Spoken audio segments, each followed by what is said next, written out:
జీవితంలో సంపద అనేటువంటిది చాలా ఆనందాన్ని కలిగిస్తుంది. పుత్ర సంపద, ఆర్థిక సంపద, పశు సంపద, పాడి సంపద, ఇలా సంపద రకరకాలుగా ఉంటుంది. ఇవన్నీ లక్ష్మీదేవి యొక్క అనుగ్రహం ద్వారా ఏర్పడుతుంటాయి. లక్ష్మీదేవికి ఈ సంపద శక్తి ఈశ్వరుడు ద్వారా ఏర్పడుతుంది. మరి ఈశ్వరుడి యొక్క విశిష్టత ఏమిటో పరిశీలిద్దాం.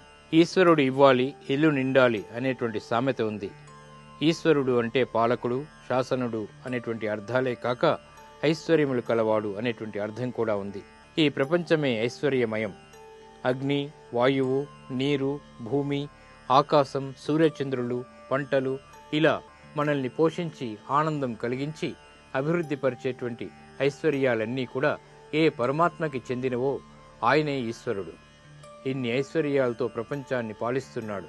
అందుకే ఏ ఐశ్వర్యమైనా కూడా ఆయనే మనకివ్వాలి. కుబేరుడు ఈశ్వరుని ఆరాధించడంతో ధనములకు పతిగా, ఉత్తర దిక్పతిగా, యక్షుల రాజుగా వరాల్ని పొందాడు. లక్ష్మీ మొదలైనటువంటి దేవతలు తమ సంపదల శక్తిని పరమేశ్వరుడి మూలకంగా పొందారు. పురాణాలన్నీ కూడా ఈ వివరాలు చెప్పాయి. అన్నానాం పతయే నమః, పుష్టానాం పతయే నమః అంటూ ఈశ్వరుణ్ణి వేదాలు కీర్తించాయి.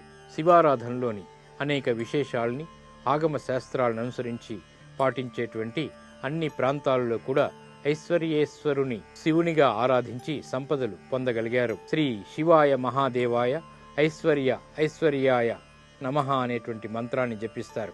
రాజాధిరాజాయ అంటూ కుబేరాయ వై శ్రవణాయ మహారాజాయ నమః అని కొనసాగిస్తూ ఈశానః సర్వ విద్యానాం సదాశివోం అని మంత్రపుష్పంలోని వేద మంత్రాలు ఈ భావాన్నే చెబుతున్నాయి.